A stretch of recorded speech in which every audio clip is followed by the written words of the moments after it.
आपका इस नए चैनल S2R 2.0 में। मैं Sanjay Rajput from BSc honours physics Hansraj college. तो हम लोग बात करते हैं हम लोग सेमेस्टर थर्ड की।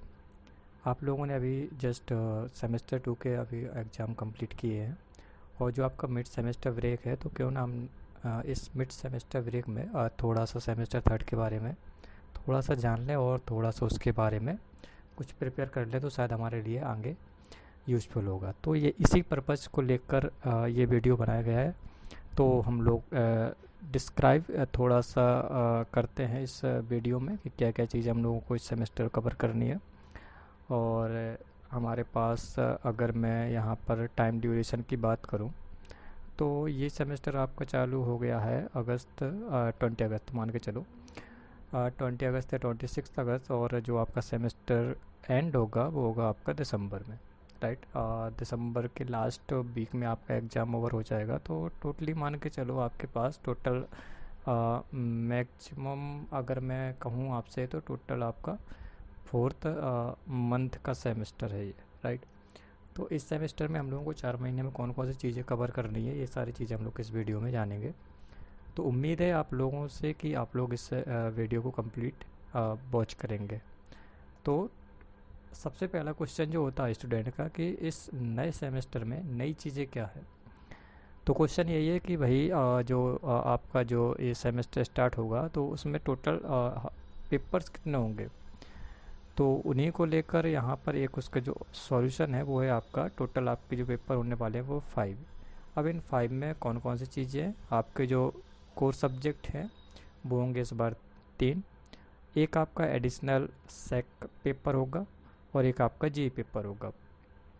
अभी तक आपने 2 सेमेस्टर में कोर सब्जेक्ट की संख्या आपने देखी थी 2। एक जी सब्जेक्ट पढ़ा था आपने और एक आपने इसकी जगह आपने पढ़ा था ACC, राइट। तो अब यहाँ पर थोड़ी सी चीज़ें चेंज होने वाली हैं कि अब आपका एक कोर सब्जेक्ट पड़ जाएगा और आपका ACC की जगह सेक पेपर हो जाएगा आपका। तो इस बार आपको टोटल कोर सब्जेक्ट मिलाकर अगर मैं पेपर की बात करूँ तो टोटल नंबर ऑफ़ पेपर्स कितने कवर करने हैं वो है 5। तो 4 महीने में आपको टोटल पेपर जो कवर करने हैं वो 5 है। तो आप अपने हिसाब से अंदाज़ा लगा सकते हैं कि जो ये वाला जो सेमेस्टर है वो कितना बिजी होने वाला है। तो बात करते हैं थोड़ा सा कोर सब्जेक्ट के बारे में कि कोर सब्जेक्ट में कौन कौन से हमारे जो सब्जेक्ट हैं वो क्या हैं, ठीक है। तो फर्स्ट जो आपका कोर सब्जेक्ट होने वाला है वो है आपका मैथमेटिकल फिजिक्स 2, जिसको हम लोग MP2 इन शॉर्ट बोलते हैं। तो आपने सेमेस्टर 1 में MP1 पढ़ा था, तो अब आपको थर्ड सेमेस्टर में आपको पढ़ना है MP2। आप बाकी पे MP2 मैथमेटिकल फिजिक्स से, तो आप लोगों से उम्मीद है कि इसमें आप लोग अच्छा परफॉर्मेंस करेंगे। अब जो नया कोर्स सब्जेक्ट ऐड होने वाला है वो है आपका थर्मल फिजिक्स, इन शॉर्ट अगर मैं बात करूँ तो इसको बोलेंगे TP। और अगला जो आपका कोर्स सब्जेक्ट है वो है DSA मतलब डिजिटल सिस्टम्स एंड एप्लीकेशंस। तो digital system and application DSA के बारे में आप लोगों ने +1 +2 में बहुत चीज़ें पढ़ी होंगी। जैसे बात करूँ मैं बाइनरी सिस्टम की, और बात करूँ मैं आपसे अगर मैं कहूँ लॉजिक गेट के बारे में आपने पढ़ा होगा, है ना। तो ये सारी चीज़ें आपको इसके अंतर्गत पढ़नी होगी। इसमें साथ माइक्रो प्रोसेसर के बारे में भी आपको पढ़ना पड़ेगा। तो ये सारी चीज़ें आप लोग डिस्कस करेंगे डिजिटल सिस्टम एंड एप्लीकेशंस में। तो ये तो हो गई बात कोर सब्जेक्ट की, नंबर ऑफ कोर्स सब्जेक्ट हैं कितने। तो चलो थोड़ी सी बात हम लोग इसमें और करते हैं। जो फर्स्ट कोर्स सब्जेक्ट है आपका मैथमेटिकल फिजिक्स, राइट। तो इसमें आपको एक थ्योरी पेपर मिलेगा और एक आपका लैब पेपर होगा। ये आप लोग शुरू से देखते आए हैं। फर्स्ट सेमेस्टर में भी जो आपका कोर्स सब्जेक्ट था उसमें आपका एक थ्योरी पेपर था और एक आपका लैब पेपर था। तो वैसे इस सेमेस्टर भी होने वाला है। अब मैं बात करूं अगर इसमें लैब पेपर की, तो आपने फर्स्ट सेमेस्टर में C++ कवर की थी मैथमेटिकल फिजिक्स की लैब में। इस बार आपका जो लैंग्वेज का हिस्सा है वो होगा साइलैब का, ठीक है।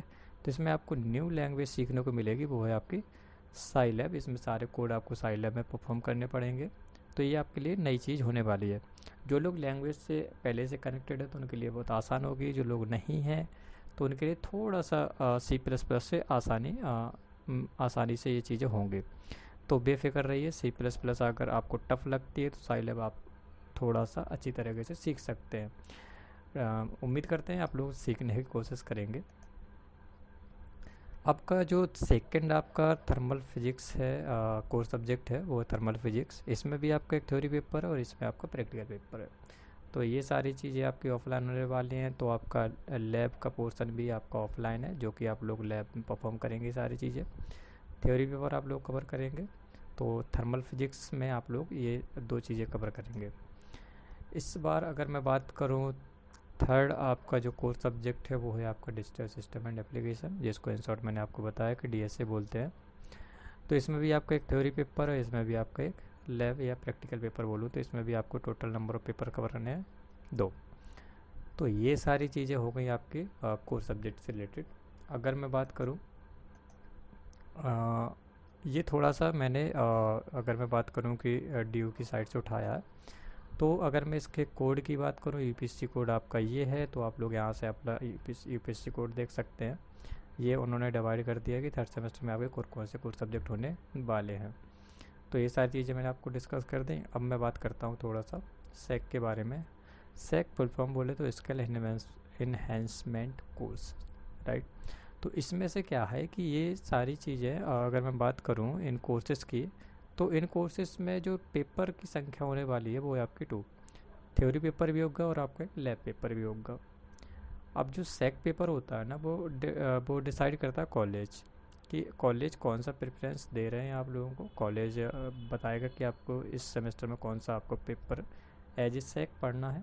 बहुत से कॉलेजों में जो सेमेस्टर थर्ड में पढ़ाया जाता है वो फोर्थ में पढ़ाया जाता है, समझ रहे हो ना। जैसे अगर हम बात करूँ अपने कॉलेज की, तो हमारे कॉलेज में मोस्टली जो अगर मैं कर दूँ नॉर्थ कैंपस की, तो वो बेसिक इंस्ट्रूमेंटेशन स्किल्स बोले तो BIS देते हैं। बट अगर मैं बात करूँ जैसे एक मेरे को कॉलेज याद आ रहा है जिसमें मैंने देखा था, वो है आपका एक गार्गी कॉलेज। अगर आप गार्गी कॉलेज के स्टूडेंट हैं तो उसमें ये चीज़ है जो वो दी जाती है 4th सेमेस्टर में। तो ये डिपेंड करता है कॉलेज के ऊपर, बट मोस्टली कॉलेज में आपको BIS मिलेगा, जिसमें आपको ये थ्योरी कवर करनी पड़ेगी और पेपर जो आपका लैब पेपर होगा वो भी आपको कवर करने पड़ेगा।